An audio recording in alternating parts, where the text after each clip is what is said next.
Aujourd'hui on reprend les challenges de développeurs, on va se donner 1 heure pour intégrer cette maquette d'un marketplace NFT qui a été designé par Ali Husni et que j'ai trouvé sur Dribbble tout simplement. Donc on va télécharger l'image, on va se retrousser les manches, on n'a pas les assets, on n'a pas les fontes, on n'a pas les typos, on n'a rien du tout, mais on va essayer de faire au mieux en 1 heure. Est-ce qu'on va réussir? Est-ce qu'on va se planter? C'est ce qu'on va voir dans cette vidéo.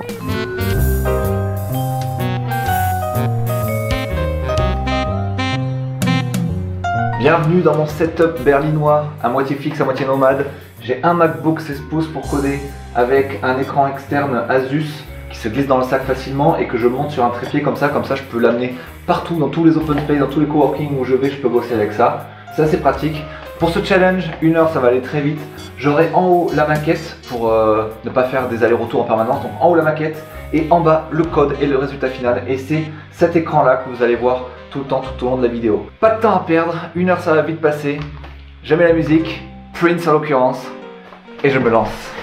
Avant de lancer le chrono, un petit tour là-dessus. C'est ça la maquette qu'on va faire pendant 1 heure. 1 heure ça va passer très vite parce qu'il y a quand même beaucoup d'éléments partout.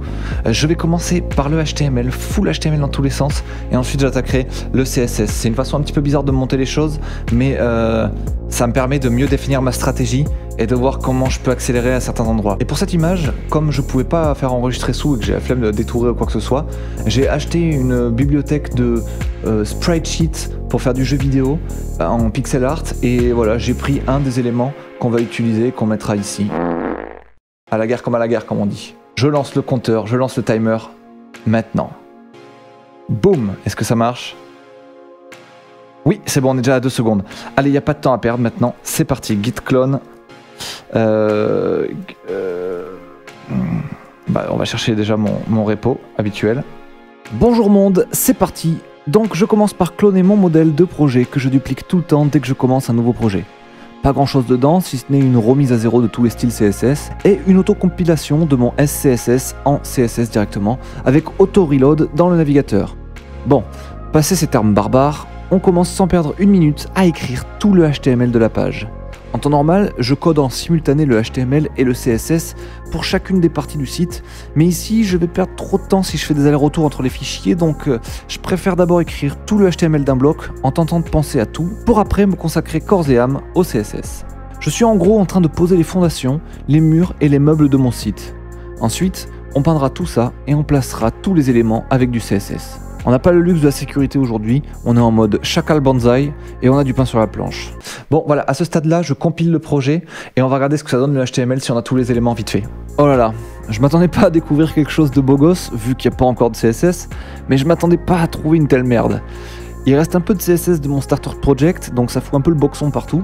Faut cleaner un peu tout ça avant de commencer le CSS du projet. Voilà qui est mieux. C'est moche, mais c'est ce qu'on veut. Tous les éléments de notre page, je les ai en dessous des autres avant qu'on vienne faire un peu de magie avec les feuilles de style. On vérifie une dernière fois que tout est là, tout est présent et on démarre. Maintenant on attaque le style de chaque bloc. On va procéder du haut vers le bas et de gauche à droite. On commence donc naturellement par la navbar et pour être sûr de voir de quoi on parle quand il y a zéro style nulle part, j'aime bien mettre des background colors très visibles pour bien voir là où se situent les éléments. Ah, et aussi quitte à bosser dans l'urgence, autant le faire dans le confort en passant le plus tôt possible la couleur de fond en noir. Dark Mode Represent. Une fois ceci fait, c'est l'habituel trio Display Flex, Align Item Center et Justify Content qui va nous servir à très rapidement donner forme à notre layout. On arrive à la première difficulté de site avec la search bar et sa bordure en dégradé. Pour l'instant, on n'a pas le dégradé et j'ai aucune foutre idée de comment afficher une bordure dégradée. Heureusement que Google est là. On a un tiers du challenge, on n'a que le haut de la page. Là, je vais aller chercher le dégradé parce qu'on en a besoin pour un peu partout. Le dégradé, on va vite attaquer le hero parce que là on est très dans la merde. Donc c'est parti. Par chance, il existe pas mal de sites aujourd'hui pour créer des dégradés CSS que vous pouvez directement utiliser dans votre code après. Je passe sur le premier résultat que me renvoie Google, j'essaie de reproduire le dégradé assez rapidement et à l'œil, et très vite je le teste en l'appliquant pour le logo de la page. C'est pas le plus convaincant des dégradés, mais ça fera le job, surtout qu'on arrive à la deuxième difficulté qui est celle de la search bar. Pour le moment, on a mis une bordure blanche, mais dans la maquette, la bordure réutilise le dégradé. Je tombe sur un premier tuto que je copie allègrement, car je le comprends très simplement. Manque de bol, cette astuce ne fonctionne pas avec les bordures arrondies. Pas le temps d'enquêter, je change de tuto. Ce coup-ci, le nouveau tuto est un peu plus mystérieux. Je comprends pas directement tous les tenants et aboutissants, mais on y va en mode bonsaï, tant que ça marche, ça ira. et bah tu penses bien que ça marche pas du premier coup. Il me faut donc comprendre ce que j'ai copié-collé pour le faire marcher. Ouf, maintenant c'est bon. On arrive à la moitié du temps et j'ai fait que la navbar. Aïe aïe aïe aïe, c'est quoi ce bordel? Ça va être très très chaud. À ce moment-là, je commence à suer comme un âne dans mon berlin à 1 degré. Il fait pas chaud dehors, il fait pas chaud dans l'appart, mais entre mes pecs de fou et mon pull en cachemire, ça commence à suinter. On passe au Hero. Le Hero dans les sites, c'est une section super mise en avant avec un petit peu de travail graphique, souvent pour mettre en avant le produit. On commence par le titre et bien entendu, il y a encore ce foutu dégradé à appliquer à du texte. Je me souviens jamais par cœur de comment on fait, mais je sais très bien que le premier tuto Google fait le taf sans difficulté ici pour ce genre de choses. Ensuite, je m'attaque aux boutons. Ils partagent tous à peu près la même ADN de base, et il y a quelques singularités pour chacun d'entre eux. Je décide de tous les traiter d'un coup.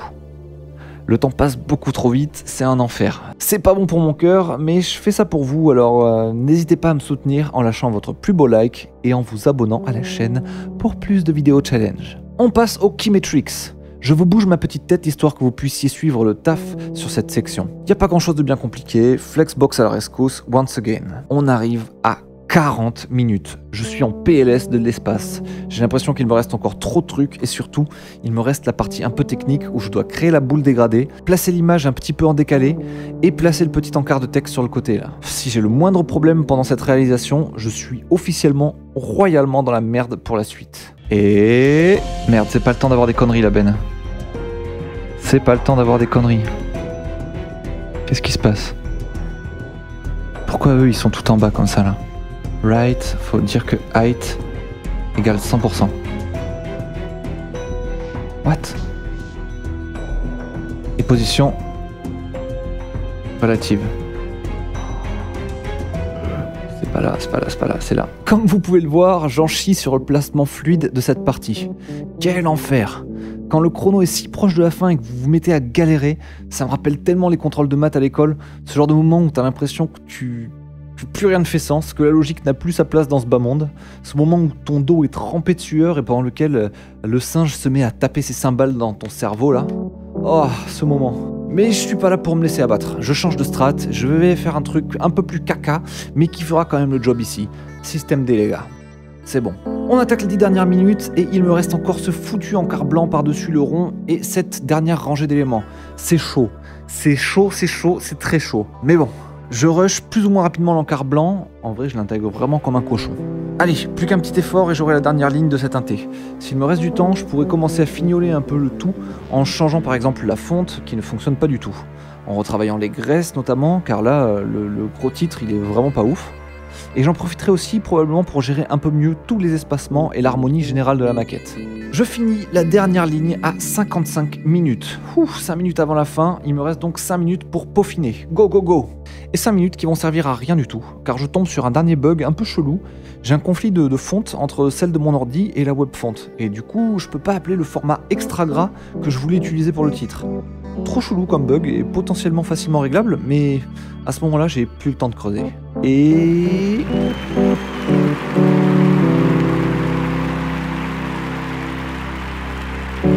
Bon, oh les amis. Ah, j'allais enlever mes lunettes, mais j'ai oublié de les mettre. C'était le stress absolu.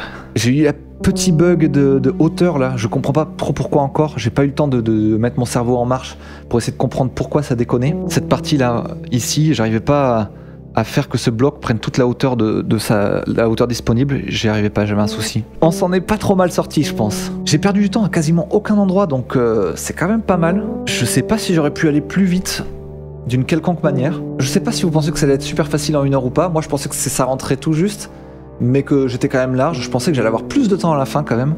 J'étais assez surpris. Je vous encourage à faire le challenge de votre côté, et puis me montrer le résultat honnêtement, à quel résultat vous arrivez au bout de 1 heure. Si ce concept de vidéo vous plaît, mettez un bordel de pouces bleus et abonnez-vous. Et ça n'est pas fini avec cette maquette, car je vais la donner à faire à des gens sur une mission Fiverr, des gens à travers le monde. Je vais payer des freelancers à travers le monde pour me faire cette maquette et on verra qu'est-ce qu'ils nous pondent et pour combien d'argent. Et ça va être très intéressant. Ah ciao tout le monde, c'était Benjamin Code.